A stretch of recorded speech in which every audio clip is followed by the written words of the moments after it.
But what is a clear element of revival? A clear element of revival is repentance. Wala pong revival pag walang repentance. Di ba? Patay ang puso eh. Puso ng bansa, puso ng community, puso ng church, puso ng tao. It has to be revived. And the requisite to revival, ang nakalagay ba, again, I'll address myself to Christians. Ang nakalagay ba sa Bible, just believe in the Lord Jesus Christ and you shall have eternal life. Sabi, acknowledge that you're a sinner, repent, then believe. Diba? Kasi you don't really believe in Jesus Christ if you don't think you're a sinner. So there's not going to be a revival in the Philippines if we think walang masamang nangyayari. So if we say ganun ang kultura natin hindi naman talaga pwedeng gumalaw yung papel pagka walang konting lagay. Di ba? Ganun talaga tayo. Whether franchise yan, whether business permit yan, building permit, kailangan may pampadulas. Ang kotse hindi gumagalaw pag walang gasolina. Di ba? Squeaky wheels need some oil. Lalangisan natin yan. Di ba? So kung ganun ang paniniwala natin, why will we expect a revival? A revolution naman, on another hand, I'm talking about a political revolution, is hindi mo na kaya, either yung leader o sistema, palitan na natin yan. So when industrialization happened, and then yung mga landlord, etc., yung sa key industries, sa Europe, hindi na nila kinaya, yung iba may revolution na communist revolution. Nung hindi kinaya ng French, yung abuses ng monarchy, nagkaroon ng revolution from a monarchy to a democracy. Iba nangyari sa England or sa United Kingdom. Evolution, hindi revolution. But those were all talking about politics, government. Diba? It was not talking about also the hearts and minds. So the EDSA revolution was, pardon my percentage, but probably was an 80% a political revolution. Diba? Get out the dictator, put in out yung dictatorship, in yung democracy, renewal, etc. 20% it was about values. But because it was only 20% about values, so sabi nung mga iba ngayon na, well, dati concentrated yung corruption sa Malacanang. Nung nag-EDSA revolution, kumalat na. Meron na kay kapitan, meron kay mayor, kay governor, etc. It's not one person's fault. Diba? It was because nga we did not have a spiritual revolution or a revival then. So that's why nga, going back to Egypt, that's why sabi, I always thought that it was the disobedience of the Israelites, kaya hindi sila nakapasok agad ng promised land. But the way one preacher or pastor, actually a couple of them describe it, is that Egypt, the Israelites were out of Egypt, pero Egypt was still on their mind. So ang ibig na sabihin, umalis na sila, they were free physically, but in their mind, they were still slaves.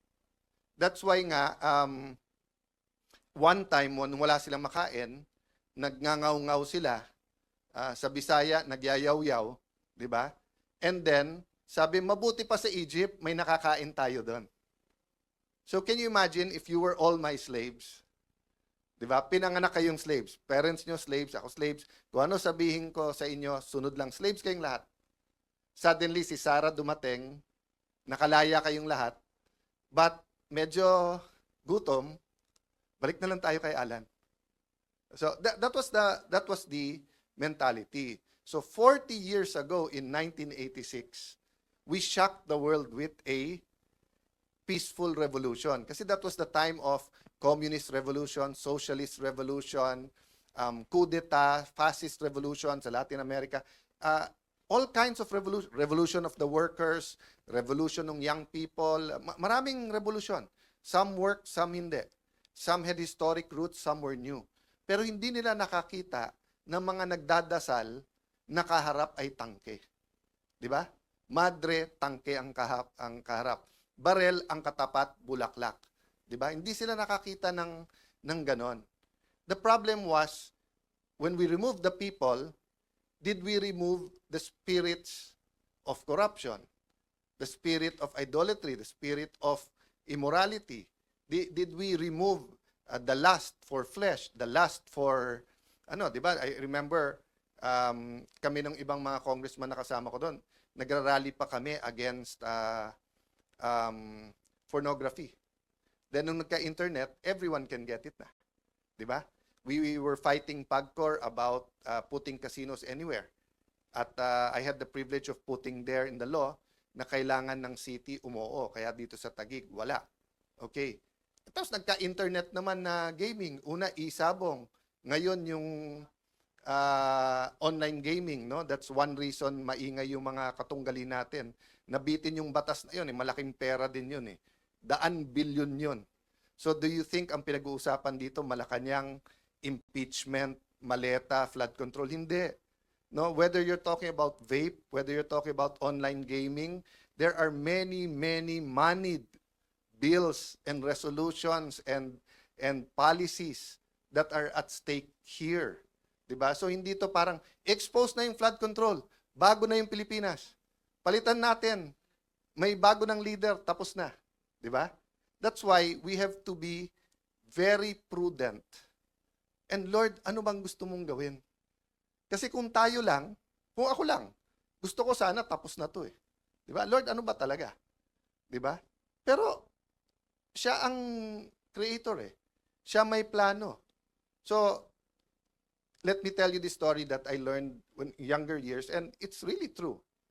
Sabi, meron pong vapor na palubog, bangka na palubog. So, nag-pray na yung lahat ng nasa loob ng bangka. Lord, please save us. Okay, may dumaan na vapor, nakita sila, nagbaba ng lifeboat, so kalahati sila, sumakay na sa lifeboat. Sabi nung pinaka-leader, hindi, nag-pray tayo, isa-save tayo ni Lord. Okay. So, tumawag sa Coast Guard yung vapor na 12 sila, yung 6 sumakay na, may 6 pa doon. So, pagtawag ng Coast Guard, dumating yung helicopter, pinaspatan sila, nagbaba ng linya, yung 2 umakyat, natira yung 4, sabi ng leader, ililigtas tayo ni Lord. So dahil ganon, medyo malayo, gasolina ng chopper, bumalik na, nagpadala ang Coast Guard ng isa pang fast na ship. Sumakay yung 3, naiwan na lang yung, or 2, so natira na lang yung leader. Sabi niya, I'm glad you're all okay, but ako, I have faith. I will wait here. He drowned, he died. Pagdating niya sa heaven, sabi niya, Lord, I had faith. Bakit hindi mo ako sinave? Sabi sa kanya ni Lord, pinadalang kita ng vapor, hindi ka sumakay. Pinadalang kita ng helicopter, hindi ka sumakay. Pinadalang kita ng Coast Guard na ship, hindi ka sumakay. Tapos ako ang sisisihin mo. Di ba? So when we pray for something, we have to also ask God, God, ano ways mo, ano thoughts mo? Alam niyo naman, may group kaming sa Senado. And this was a discussion, so spontaneous to, hindi to parang pinag-isipan, ha. Nagkukwentuhan lang, tapos sabi ng isang senador, that's one battle, let him be there, but there's a war, and we will win the war, etc. Kasi truth, ganyan. So, 2 minutes later, dun sa battle, sumagot si Senator Robin Padilla. Ito sabi niya, when Rizal explored the idea that a chaotic revolution of the oppressed merely turns them into the next oppressor, he was warning that changing the masters of a country does not change the system of tyranny. If a people are granted freedom before they are morally and intellectually ready to handle it, they will simply recreate the same corrupt, abusive cycles they overthrew. Okay? So, unless expert si Robin sa AI, but even then, kasi it was like 2-3 minutes, sumagot siya. So, 2 lessons sa akin doon eh. One is the content itself that we have to be ready. So, kung ang trabaho natin ngayon is to ready people, di ba? Then, so be it. Let's embrace kung ano ang trabaho natin kay Lord sa panahon ngayon. Di ba? You think I didn't want a different kind of leadership as Senate President? Di ba? When I first became a congressman, nangyari yung issue kay President Erap, then hello Garcia, etc. You think I didn't want a more normal, I wanted to be a builder rather than a disruptor. Di ba? I wanted just like in Taguig, di ba? Na nakita nyo na 20 years ago, Taguig saan yun? Di ba? 20, 30 years, then suddenly, ganito. Di ba? That's what I enjoy. Right after this, meron meeting sila Lani on urban farms. I wanna join that. Kasi I know there's gonna be a problem sa food and prices of food, and I think we can do something. Doon ako nag-e-enjoy sa ganon. Pero his ways is different. His thoughts is different. Di ba? Pero sabi niyo sa sir, hindi, dapat nagli-lead ka. Hindi natin call yon. Call ng Panginoon kung saan tayo lalagay at ano ang kailangan nating gawin. At hindi natin call kung helicopter, vapor ang ipadala sa atin. Diba? Kaya nga, nung isipin nyo po when everyone was rejoicing after May 11, nung nangyari tayo, everyone nakakampi of course, saying Senate President ka na, making plans. Yung isang bishop, si Bishop Oriel, simple lang sinabi sa akin, Alan, two things ha. Number one, kahit mag-isa ka na lang natira. So sabi ko, hindi, Bishop, hindi ako nag-iisa. Hindi, sinasabi ko lang sa'yo, kahit mag-isa ka lang, tuloy mo yung laban ha. Kasi pag in-appoint ka ni Lord lumaban, huwag mong isipin kung sino makasama at hindi. Basta't lumabang ka. Okay. Sabi niya, pangalawa, hindi mo kailangan ng maraming kumbaga sa gera, what he meant is that kumbaga sa gera, you don't need an atomic bomb, you don't need tangke. Sabi niya, the way the Lord works is kung ano lang meron ka, yun lang ang hawak mo. Sabi ko, what do you mean? So sabi niya, di ba si Moses? Sabi niya, Lord, I'm not worthy. Hindi ako makapagsalita ng mabuti. Kasi 40 years, kambing at saka tupa ang kausap niya. Di ba? Moses is well-educated. For his first 40 years of his life, doon siya sa mga eskwelahan ng Pharaoh, ng royalty. And pinaka-modern na civilization ang Egypt noon. So he was very, very well-educated. He could debate. Kaya nagseselos nga sa kanya yung half-brother ba niya yon or di ba? Step-brother, di ba? Na magiging Pharaoh. But, nung umalis siya sa Egypt, 40 years, halos wala siyang kausap kung hindi tupa at saka kambing. So, nung tinawag siya ng Panginoon, so sabi niya, don't worry, kung hindi ka magsalita, kapatid mo si Aaron magsasalita para sa'yo. Tapos, but Lord, diba, they have armies, etc. Anong binigay sa kanya? Anong hawak mo? Anong hawak? Staff. So, itawag mo. So, ako, nung kausap ko siya, I have my Bible. Ngayon, sinong kamiting ko ngayon? Ano ko kayo? Pamilya ko kayo, pero staff. So, si Moses binigyan ng staff, ako binigyan ng magaling na staff. Diba? Pero unless, if the staff na hawak ni Moses did not understand Moses, what would have the staff? Kung living thing yung staff. Diba? That's why tayo nagmi-meeting today. Kasi nag-phase 2 yung laban natin. Kumbaga sa libro, first chapter, May 11, hanggang dun sa special session. Ngayon, chapter 2. Diba? So, wag niyong tignan yung tinitignan ng mundo. So, yung iba, nung si Alan, Senate President, kaya natin lumaban. Hindi po. Ngayon, mas maipapakita ng Panginoon ang laban sapagkat tinanggal na sa atin pati kapangyarihan. Actually, kahit naman nung nandun tayo, nasa kanila lahat ng kapangyarihan, lahat ng pera. Diba? Lahat ng bag, lahat ng maleta, lahat ng bag, pati libag, nasa kanila na. Di ba? Hindi, libag means dumi. Anong hawak lang natin nun? Ang hawak lang natin nun ay katotohanan. Di ba? Okay. So, let me jump. No? So, two things. Number one, we cannot do anything that is unbiblical. So, ganun din, let's not do anything that is unconstitutional. Let's not be tempted that because they violated the rules, we violate the rules. Diba? So, meron rules na anyway, I won't go there, but you know what I'm saying. Just because sila ginawa nila yon. So, I was telling kanina sila, na anong dehado yamado ng Christian sa politika? In a sense, dehado tayo kasi bakit? So, all throughout my political life, for example, may nililigawan na leader. Yung hindi Christian, reregaluhan ng lalaki o ng babae, depende sa preference niya, yung kabila, para ligawan. Susuhulan. Pagka nagdebate, kahit kasinungalingan, gagamitin. Ang Christian leader, hindi pwedeng magregalo ng tao.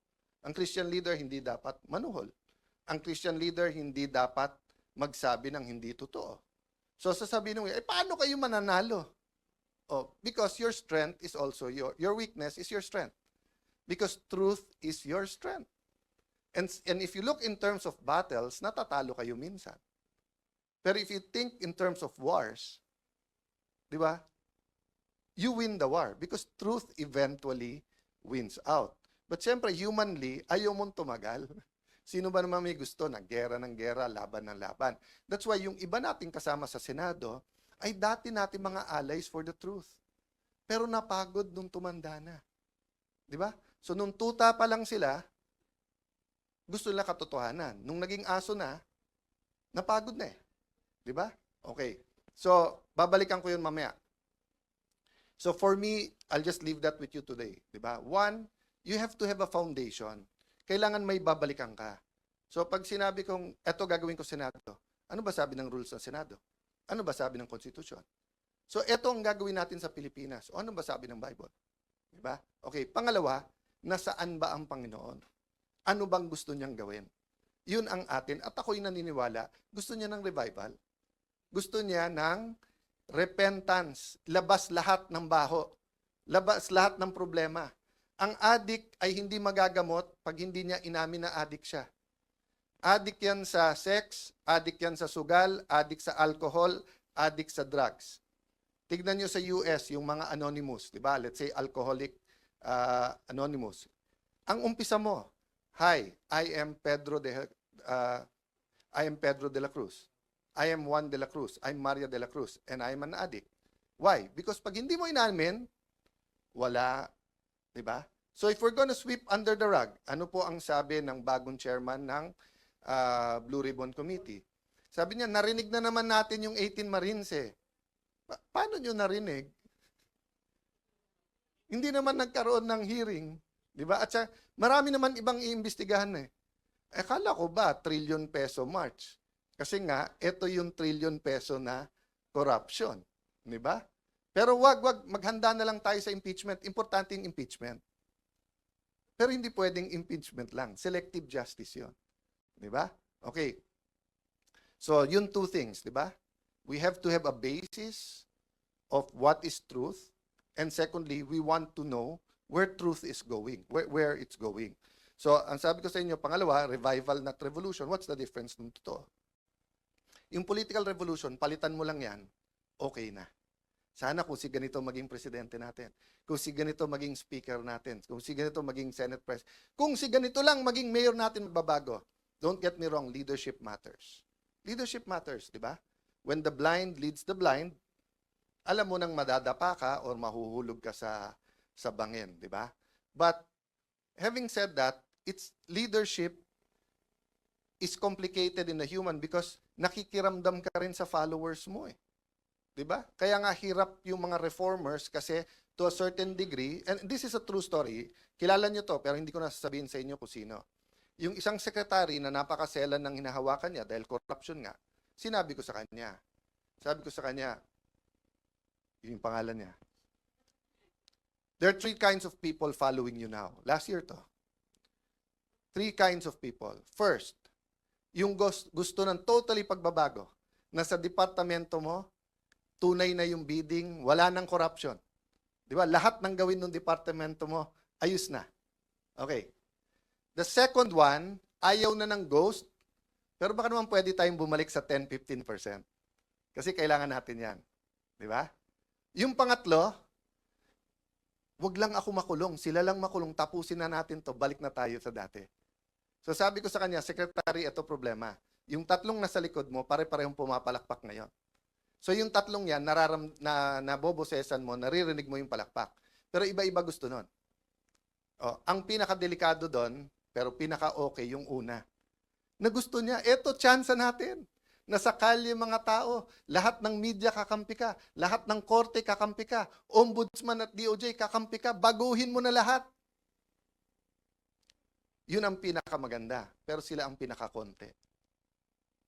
Di ba? Ang medyo mas marami, yung konting corruption, okay naman. Kaya lang ang problema sa Pilipino, yung konting corruption, season lang yon. Lalaki din ulit yon. Di ba? Prinun mo lang eh, hindi mo hinugot eh. Ano mangyayari sa isang puno, sa isang halaman, prinun mo? Lalong lalago, di ba? So, kung alam mong fruit-bearing yon, i-prune mo. Pero kung alam mong weed yon, hilahin mo na. Kasi kung hindi, lalong lalaki yon. Diba? So, yung revival starts with the repentance. Ilabas natin lahat. Diba? That's why no one could believe that nung nalabanan yung apartheid, ang ginawa ni Nelson Mandela is, sandali, wag natin ikulong lahat. Mag-truth commission tayo, labas natin lahat, mag-sorry tayo sa isa. So I'm not proposing that now, baka naman ma-misinterpret. No? Ang point ko lang, you have to start with truth. You have to start with repentance. Then the reforms, the revival will come in. We have to deal with our political realities and political system. So like ako, di ba? I mean, kayo ang staff ko, so alam nyo, I haven't coordinated with both Malacanang and with the VP, with opposition administration. I can talk anytime. I have had meetings, not with the VP, with the executive side, to try to bridge everything. Pero, meron mga no compromise, which is our integrity. Diba? So, which goes to the third part, which is strategy versus tactics. No? So, the bigger picture is strategy. So, for example, no, let me just talk about two things sa strategy because we really have to talk about identity, you know, where God is leading us, how do we refuel ourselves pag tingin natin pagod na tayo, di ba? So, for example, no, ang strategy natin from the start, simple lang. Kunin ang majority, kunin ang Senate presidency, gawin yung tama. Ganun lang simple. Gawin yung tama. Ano yung tatlong tama? Una, anong truth na naitatago? Paano natin ilalabas in a systematic, at the time, corporate way, na hindi naman mayayanig ang Pilipinas, pero mayayanig ang mga korap. Okay, two, how do we solve problems in education, in health, na totoo? Kasi like sa education, ang dami-daming, magaganda lahat ng bills na yan. Pero mark my word, until we deal with K-12, ang mga bata, half day lang ngayon eh. Diba? So pag hindi mo binawasan ng 1 or 2 years o hindi mo pinondohan, there's only two ways to solve Philippine education. Buhusan mo ng pera para yung K-12 ay fully funded at bumalik sa 7 to 3 p.m. or 7 a.m. or 8 to 4, whole day ang bata na equip lahat, or bawasan mo muna ng 2 years habang inaayos mo. Lahat ng iba doon are in between window dressing and building new rooms. Meaning building new rooms, magagandang programa. Ang problema, hindi mo inayos yung pundasyon. Diba? Ganon din po sa health natin. If you look at the amount of money out of expense sa gamot, if you look at the approval systems, if you look at PhilHealth, etc., kawawa talagang mahirap sa ating bansa. Kawawa talaga. Diba? So, strategy. So, ano strategy nung kabila? Palabasin ng manggulo. Sila nagpapasok sa NBI. Sila nagsabi sa NBI, full battle gear kayo doon. Sila hindi naglagay ng membro. Sila ang hindi nagpausad sa bills natin. Authorized naman sila na mag-BICAM, etc. Diba? Sila yung nananakot sa kapwa natin membro na lumipat kayo, kung hindi makukulong kayo. Sila ang meeting ng meeting sa Malacanang, pero pinapalabas nila, tayo unproductive, tayo magulo. Yun ang strategy nila. Ba't tayo papasok sa strategy? In one sense, kailangan mo sagutin yung issue. So like yesterday, pinaalala sa akin nung ating comms, stick to the issue tayo, which is truth. Diba? Na hindi tapos ang laban. Pero ayoko rin naman isipin ng tao, winaldas ko 700 million. Nisin ko, may discretionary fund na pwedeng kunin ng Senate President. Maraming previous Senate Presidents, tens or hundreds of millions kinuha. Nisin ko, hindi ako kumuha doon. Tapos sasabihin nila, 700 million, ginastos ko. Tapos wala. O, unang-una, magaling sa division, si Senator Lacson for two reasons. Dinivide lang yung 700 by 28 days kasi 25 million or multiply lang 28. Pero mahina talaga siya sa math. Bakit? Because 12 is not 13. Pangalawa, akala ko ba sabi nyo tanggal ako nung June 3? O ilan araw ang May 11 hanggang June 3? O, paano naging 28? Diba? So makikita mo talaga na mahuhuli sa bibig ang isda. Pero bakit nga nanggugulo na nang manggugulo si Senator Lacson? So on one hand, stick tayo to the issue. On the other hand, there are some issues, tactical issues, na kailangan mo sagutin kasi kung hindi, masisira main message mo. So kung ang main message natin is good governance, tapos akala ng tao may anomalya sa 700 million. So sabi niya, isipin mo, walang productivity. O bakit ngayon break eh? Everyday ngayon, 25 million. So kung ngayon sasabihin ko, ang grupo ni Lacson at ni Gatchalian, 25 million today, walang nagawa. Tomorrow, 50 million, walang nagawa. O sa Monday, kung 5 araw na, 125 million, walang, naka-break tayo eh. Meron pre-trial eh. 'Di ba? So wag natin lokohin ang tao. So, but sometimes it's strategic na i-expose yung ginagawa nila. So, nakita ko to kasi tandaan nyo, political science yung background ko, yung pinag-aralan ko. And uma-absent ako sa school, sumama lang sa tatay ko because I was really interested in politics. I've been a counselor since I was 21 years old. I've been in government. So what's my point? Nung nakita ko na dumami ang mga congressman na bumabanat sa VP nung 24-25, sabi nung iba, ang dami nang galit. Sabi, hindi, naging speaker ako eh. Magaling ang strategy yung speaker. Bakit? Alam kasi nila na sa Pilipinas, we have a two-party system. Diba? Sabi nung iba, multi-party. Hindi, two-party system tayo. Diba? Party on Friday, party on Saturday, election sa Monday, Tuesday, lahat kakampi na sa administrasyon. May maiiwan lang na konting oposisyon. So in a sense, two-party, administrasyon, oposisyon. Diba? Medyo unique lang ngayon kasi yung mga Pinklawan, Dilawan, kumampi, Marcos na rin. Dahil ayaw kay VP Sara. So ang nangyayari ngayon, they claim to be the opposition, but the opposition oppose. They're actually co-administering. Diba? So, what's my point there? Ang galing ng ginawa nila. Kasi pagka yung congressman hindi nagsalita ng mabigat versus VP Sara, alam nilang pagpalapit na or bumango, kakampi din nila o dalawa kakampi.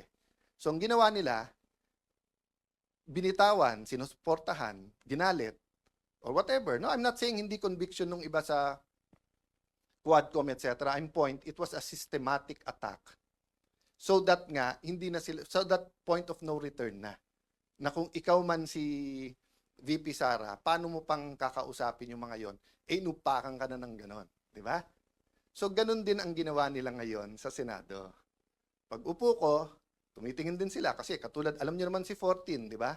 Si 14, ilan meetings nag-attend siya, nagkikwento, nagmasama na ng sitwasyon. Etong si Senator Lacson, kung ano nang ginagawa. Tapos nung nagbilangan na, kumampi doon, siya din eventually kumausap sa ibang kasama na bumaliktad, si 14. So ang point ko, anong ginawa nila? Imbis na dumami tayo by them going to us, nung nag-meeting sila, take turns tayo lahat umupak. Kaya alam ko sa grupo nila ang pinakamatalino, si Lito Lapid. Kasi si Lito, parang kasama nyo na ako, pero wag nyo nang asahan, umupak pa ako. Di ba? I mean, si Lito's the most honest and practical. We're here together, this is politics. Pero wag na tayong gumawa ng imbento tungkol sa kasama natin. Pero sila, nag-take turn sila. Liberal, kayo naman. Rafi Tulfo, ikaw naman. But makikita mo yung diferensya nila eh. Sabi ni Rafi Tulfo, hindi daw sila Malacanang. In other words, hindi sila tuta. Okay. But doon mo makikita yung graduated din experience. Bakit? Kasi si Senator Tito Soto and Senator Rafi Tulfo, at least sila tuta ng Malacanang. Pero si Erwin Tulfo, tuta lang ni Lacson. Hindi siya tuta ng Malacanang. 'Di ba? Kasi nga may hawak sa kanya si Senator Lacson na alam sa kanya. Yung sinabi niya na may tatlong kumausap na wag pumirma. Unang-una, yung dalawa kakampi na nila. Pangalawa, yung kakampi lang isa, nagsabi kay nakwento din sa akin yon. Sinabi kay Erwin, kami ang ginaganito ngayon. Ito ang hawak sa'yo. 1, 2, 3, 4, 5. Isang araw, ikaw gaganon. Kaya nung una, hindi rin pumirma si Erwin. So, yun ang mahirap sa Senado. 24 lang kami. Araw-araw kami nagkwekwentuhan. Minsan nagiinuman pa. Kaya kung magkwekwento kayo, ayusin nyo kwento nyo kasi alam ko rin yung kwento eh. Di ba? Magkwekwento kayo, bitin pa. Yung totoo, Erwin Tulfo, Isa-isay natin hawak sa'yo. Gusto mo? O yung contractor na balik-balik sa office mo, yung contractor sa party, o marami pang iba. Doon muna tayo. O marami pang iba, 'di ba? Okay. So sabi nung iba, kung sasabihin mong tuta, ano si Senator Lacson? Hindi na po tuta si Senator Lacson, aso na po siya. Matagal na po matagal na eh. Okay. But ano ang ibig ko sabihin sa aso? Anong klase? Iba-iba kasing klase ng aso. Yung kayo po, pagka may utos sa inyo, kayo ay nag-asikaso. Meaning you take care of it. Meron din pong aso-kaso. Ano yung aso-kaso? Tatahol yung aso, kakasuhan. So kung makikita nyo po makikita nyo, ang usual procedure, kaya may affidavit o wala, ang witness itetest mo, huwag mong pababasahin ng affidavit. Kasi baka hindi siya gumawa ng affidavit. Si Senator Lacson, binaliktad niya. Hindi, basahin mo na lang yung affidavit. Hindi, sandali, payagan mo muna ang DOJ, kunin yung witness, gagawin yung affidavit. Pagbalik, basahin mo yung affidavit. Hindi po yun ang sistema. Nasaan yung mga abogado na kahit kakampi nyo sa Pinklawan, yung mga dean ng law school, nakita nyo rin yan eh. Noon time na yun, hindi pa panahon magsalita. Kasi akala natin, tama yung pupuntahan. Hindi eh. It's selective justice and some of it's not justice. Yung iba doon, invento. That's why naiintindihan ko yung sakit nung isa. Nasabi niya, inosente ako pa kakasuhan, plunder pa. Di ba? So I won't go there because I don't wanna talk about that now. And pasensya na po kayo. Minsan pa kasi sa putikan yung away, so mapuputikan ka talaga, babato ka rin sa putik. But that doesn't mean as Christians, mag-iimbento tayo. We will use money, we will use PR, we will use etc. Di ba? So pasensya na po kayo kung minsan kailangan kong sagutin. Tactical yon. But going back to the strategic, ano ba ang ating trabaho ngayon? To reveal the truth. The truth about the problem in healthcare. How do people get their healthcare? So, pero habang nire-reveal natin, may balik yan ha. So, yesterday, in-inform tayo ng mga kaibigan natin sa DOH na tinanggal na daw tayo sa system. So, hindi na daw tayo pwedeng mag-refer ng mga gagamutin sa iba't ibang ospital. That might be the price we have to pay. And we know, we don't have enough personal resources para ipagamot lahat. Pero, we have enough resources to hire buses. So kung by Monday o Tuesday, DOH, hindi kayo mag-ayos, ibubus ko lahat ng kamag-anak ng pasyente para mapirmahan nyo, para mapagamot yung mga pasyente. Kasi hindi naman ako aatras eh. Di ba? May sakit sila, ang dami-dami yung pera, abroad ka ng abroad, Mr. Secretary. Picture ka ng picture kasama ng mga nasa vape. Di ba? Tapos, flu shots lang, hindi nyo mabid, hindi makasama.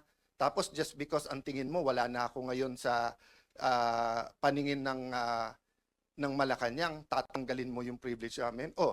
Senator Lacson, sir, sabi mo, hindi pwedeng gamitin ang AIX, hindi pwedeng gamitin ang TUPAD, hindi pwedeng gamitin ang MAIP sa politika, at hindi dapat nag-iipitan. Sir, nagsusumbong ako sa iyo. Kung hindi ako magsumbong sa iyo, magsusumbong ako sa Tulfo. Pero, hindi kay Erwin at hindi kay Rafi. Doon ako kay Ben magsusumbong kasi si Ben walang kontrata sa gobyerno eh. 'Di ba? Walang tinatago eh, walang ano, 'di ba? I'm not close to Mon Tulfo. I'm one of his punching bags even during the time of Duterte time.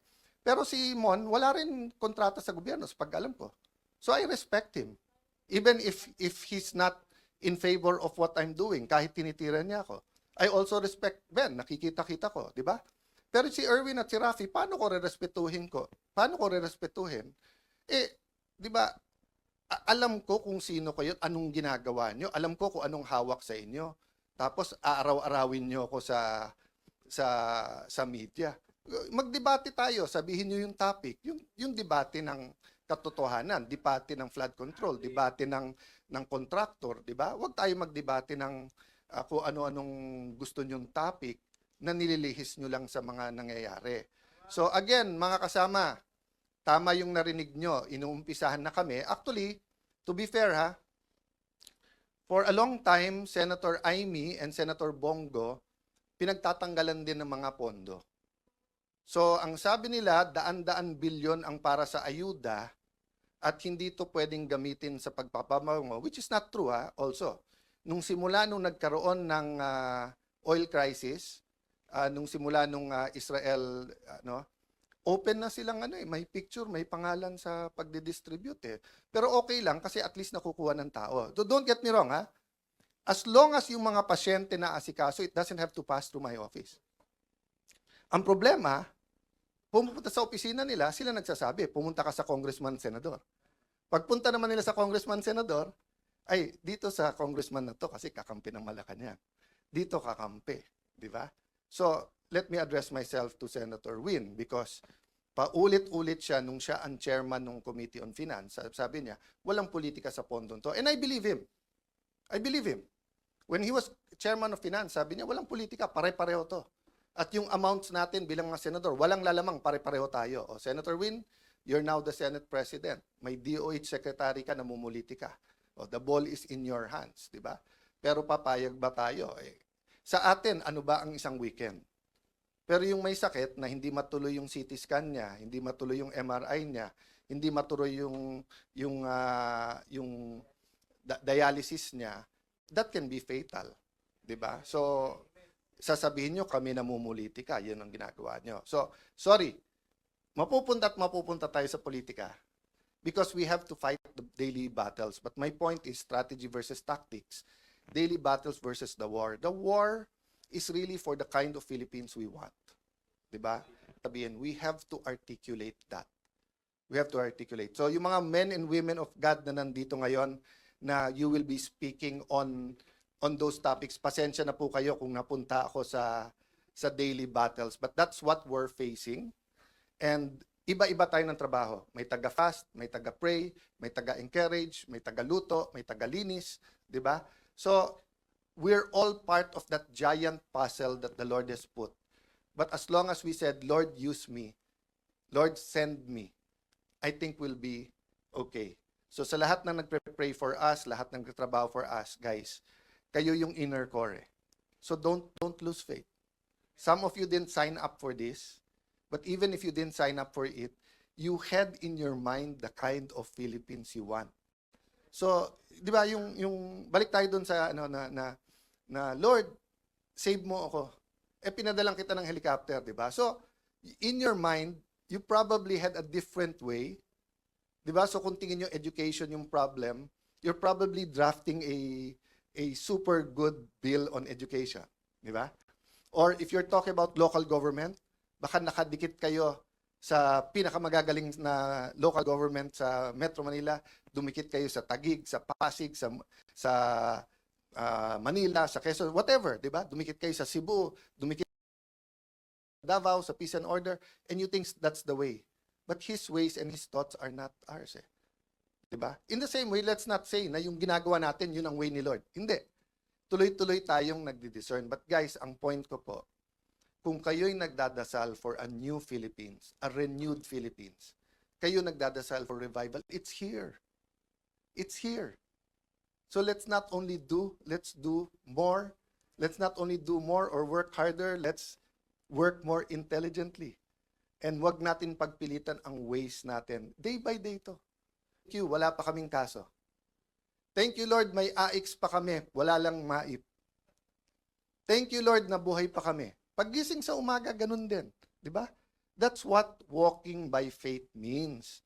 Hindi mo kita, pero alam mong dadating. Hindi natin nakikita yung klase ng Pilipinas na gusto natin. Pero sabi ng Panginoon, for I know the plans I have for you, plans to prosper you, not to harm you, plans to give you hope in a future. Good afternoon, everyone.